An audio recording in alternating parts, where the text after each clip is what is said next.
In living with no rent protection. 21,000 units. This is how the story ends. You bring luxury units into a neighborhood with scattering of low-income housing for people who can't afford it anyway.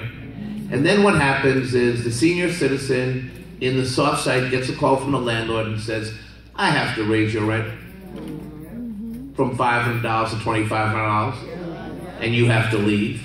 Now I'm gonna get everybody evicted, these 50,000 folks, push them out, and then I'm gonna get to have my soft sites. I assemble them, right? And then I build even more luxury housing. So suddenly, communities like the one we're in today will look very different in 5 to 10 years. And we can't let that happen. It is time. There was a great article today, an op-ed in the Daily News, by a gentleman who, and I wish I had been able to talk about it in this way, said things have changed.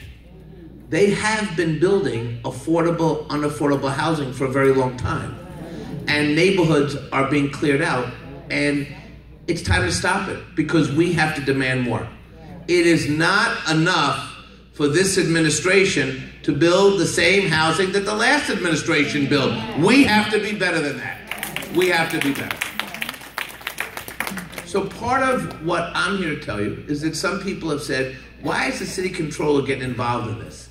This is not his thing. This isn't an audit. But I'm involved in it, one, because I was a borough president, so I know about land use and zoning. And at the end of the day, if the city watchdog can't watch out for the people in the community, then we have a problem here. And I'm not going to shut my mouth. I'm going to speak truth to power because it's time somebody did about this zoning. Now, I support the mayor's goal. We have to build affordable housing. We did a study that showed over the last 12 years, we've lost 400,000 units of housing that rent for $1,000 or less. We're building housing for the very, very wealthy. We have enclaves for the very poor and nothing in between. And we need a housing plan that's going to address the needs of New Yorkers. The second part of this, and I know you have some questions for me, so I'm not going to step on the questions, but we have to have a conversation about NYCHA. And we have to make sure we protect the people in NYCHA, because if we don't, the people in NYCHA are the first who is going to be the homeless population. 58,000 people sleeping every night in a shelter, the greatest city on earth, and 23,000 of the people sleeping in the shelters are children. Babies, like my little guy right there. I can't imagine, and that's why I did the shelter audit, and that's why we did the investigation, because I couldn't imagine for 1 hour my baby, going to sleep at night in a shelter with no security, where 53% of the shelters have rats and vermin, and that 80%, I know it, I mean, you cringe, but it is just true, rats and vermin in 80% of the apartments are not safe. 18,000 violations, 3,000 serious. What kind of city are we in now? We have come a long way, but we now have to have everyone benefit from the great resurgence economically in this city. It starts at the bottom, and then we have to go up.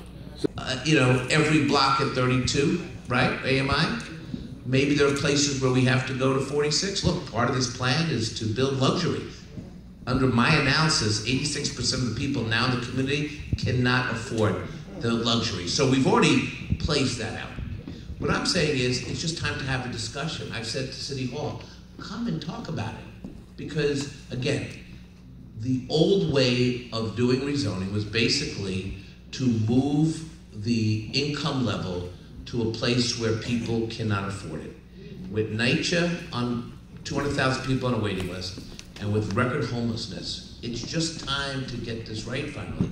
And I just want to say, because I don't want to stigmatize people, people make less money, but that doesn't mean that they have less of the ability to raise a family, to contribute to a community, and do very well by your children. We sometimes are almost like, well, that's $32,000.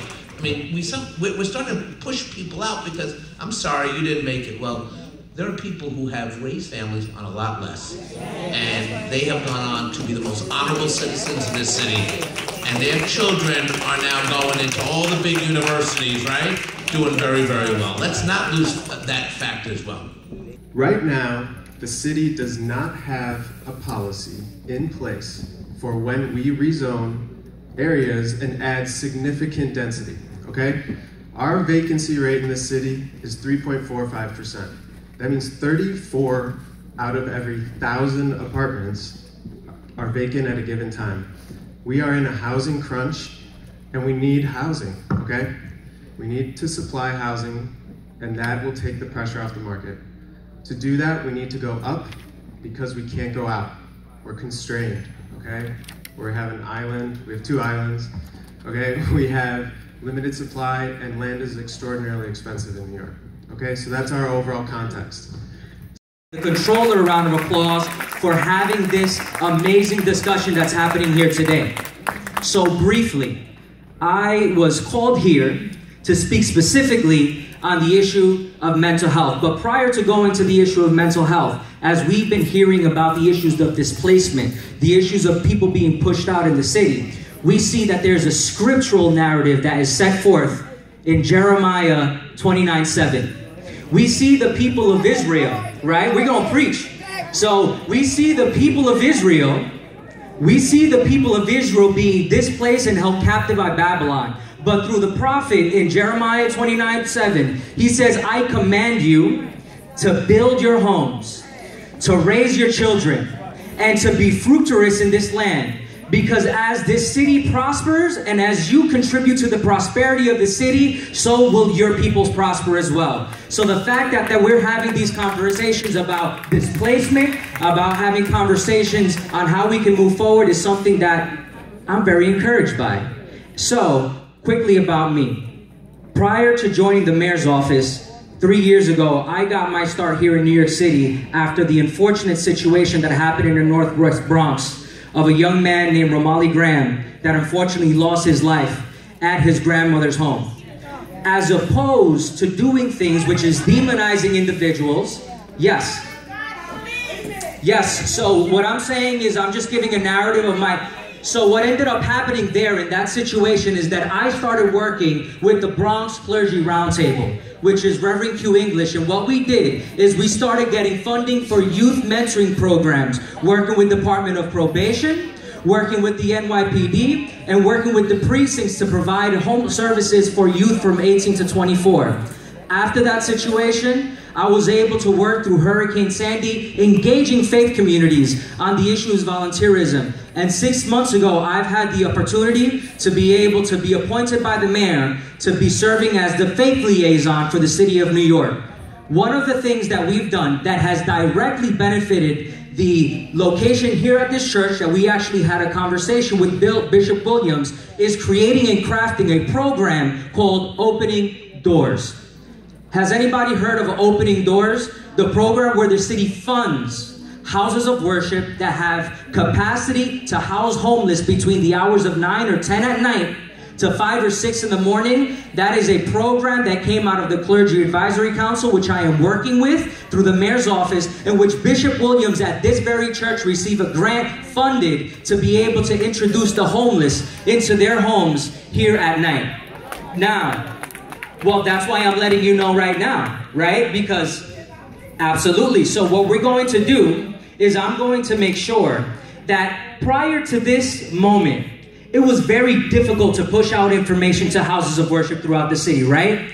We have this interesting dynamic where only the large churches, the large mosques, the large temples are the ones that are connected to City Hall. But I am charged, being here today, to be able to connect throughout the city, to be able to promote these services that we're going and spinning out throughout the city. And in addition to the homeless services that we're providing, one of the things that I'd like to talk to you about is about the city's investment in mental health programming.